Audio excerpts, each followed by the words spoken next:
Hey everybody, I'm going to be making Montmorency cherry jam. Montmorency cherries are the tart ones, the little tart ones. Sometimes you get them dried. But yeah, I was trying to decide, should I make jam, should I bake a pie, should I make, what should I do with it? And most votes were for jams.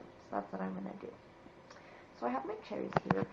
These guys, I've already soaked in a bowl of water, which is a really good idea in case there's worms in them, because we don't use pesticides on the tree. Sometimes there's worms in there and you can't see them, so if you soak them in a bowl, they'll come out if they're in there, so you'll be able to see them and get rid of those cherries. And then I rinsed them really well a couple times in cold water. So now I'm going to sort through and cut off whatever blemishes I see, and of course remove the stems and pits, and then this is going to go into my pot. So I'm going to get some done, and I'll illustrate how to do a few also. Okay, so for pitting these, they do actually sell small cherry pitters, but I don't have one. So I'm going to take the stem off. Just pulls right out, and then squeeze, and then pit will come out, and I do it over the pot I'm going to cook in, because then I can save all those juices. And then if you see any extra flesh attached to the pit, you can trim it with a knife. This one came out pretty clean. So that's what I'm going to do with all of these. So I'll just illustrate that one more time. So I'm just going to push. You can either push it out the bottom or the top. They will spray a bit. Sometimes if you poke the bottom of the skin, it's easier to squeeze them out. This one wants to come out the top though. So I push the pit out, and then there's a little bit of meat left on there. So I just squeeze that off as well. I just kind of pinched it up off of the seed there. So that's what I'm doing. And I get to save that extra fruit when you're working with such small fruits. Every little bit counts.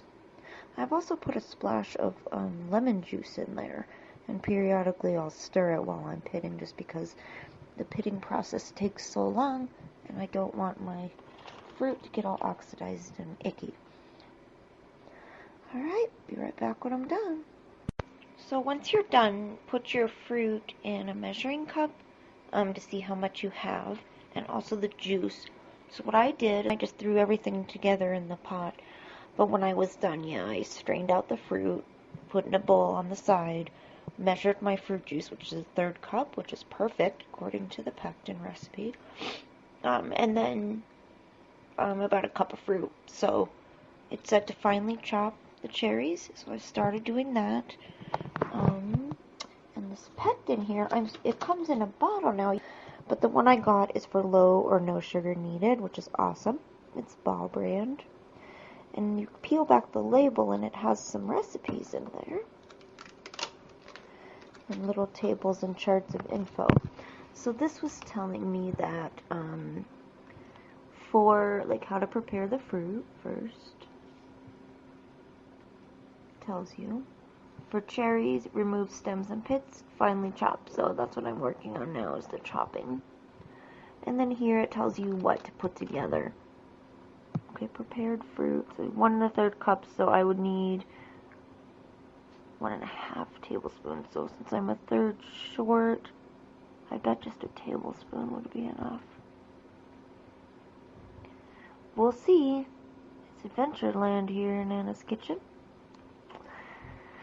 So that's the plan. I'm going to finish chopping my cherries, mixed it all together, and I'll be back. Okay, so I've stirred in my 1/2 cup of Splenda, and I'm going to put in, now it says gradually stir in the pectins, a tablespoon of pectin.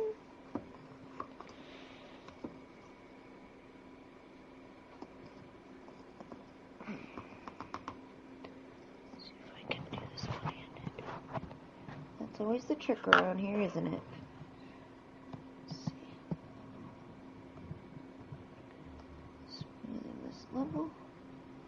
There we go. So to see easier gradually add that. So put a little and stir, and a little more and stir, and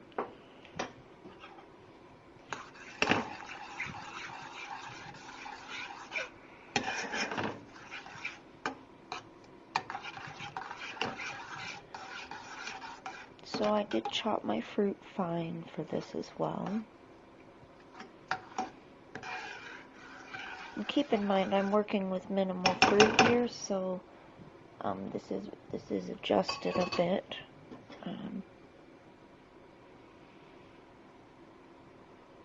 Let's see.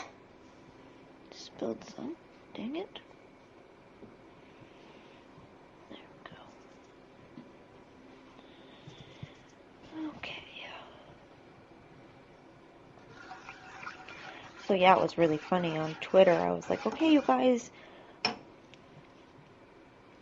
I harvested cherries. What should I do? And I got a whole bunch of votes for jam. And I also got, from somebody, I'm trying to think who sent it to me. I think Amanda in Japan. Yeah, I think it was Amanda in Japan on Twitter. Sent me a link to this food blog called My Persian Kitchen. And there's like a Persian sour cherry syrup and drink you can make. And I was thinking about doing that. And then I also found, I think she sent it to me as well, tart cherry basmati rice, which would have been divine, but I just decided I'd really rather have the jam. But I definitely bookmarked that My Persian Kitchen site because I love Middle Eastern food. Alright, so I put a tablespoon of pectin. It said 1.5, but since I have less fruit, we'll see. Just bring this to a hard boil that... Turn my heat up here. And I think I've mentioned this before, but yeah, if you're using gas, then you don't need it to cover, you don't want it coming up the sides, you just need it to cover the bottom. So yeah, bring to a hard boil that you cannot stir down, is what they said. Of course, I've got such a shallow thing here.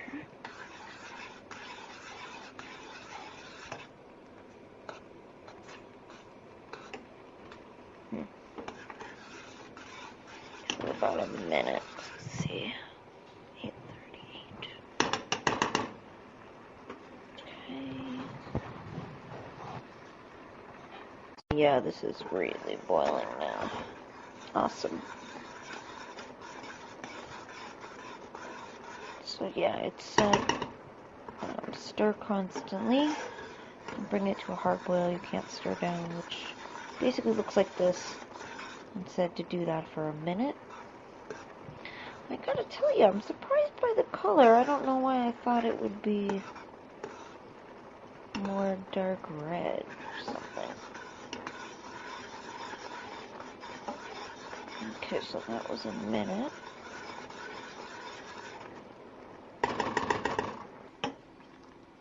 I don't know, this looks pretty watery.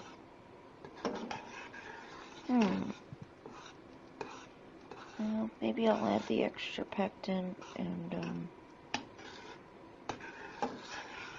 we'll see. This was an experiment, right? It might be a total epic fail. Okay, so I'm gonna get a half teaspoon here.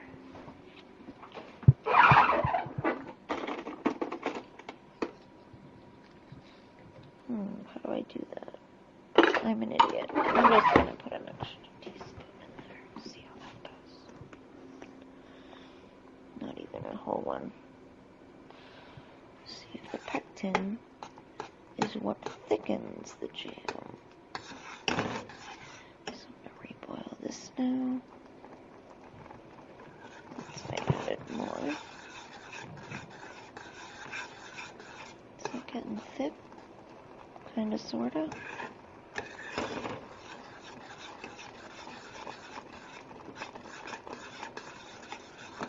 Yeah, there we go. Alright, so it does, it's getting thick. It's getting nice and jelly-ish now, the fluid. It's getting a little thicker, not quite as thick as I think it should be, but we'll see.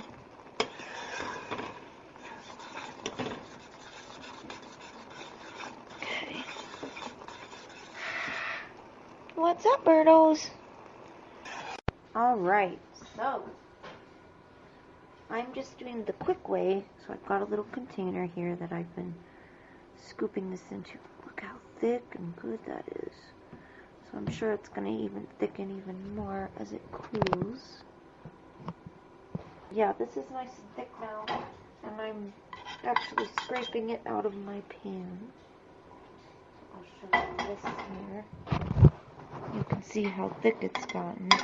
It's like sticking to the spoon. I did most of it already, but I just wanted to save some to show you, but see how thick it's getting. So this is definitely like a preserves with the big chunks of fruit, which I adore. So it's either going to be a nice chunky jam or a kick-ass topping for anything. You could sprinkle some oatmeal on top with some sugar or cinnamon. Make like a little compote or cobbler. Yum.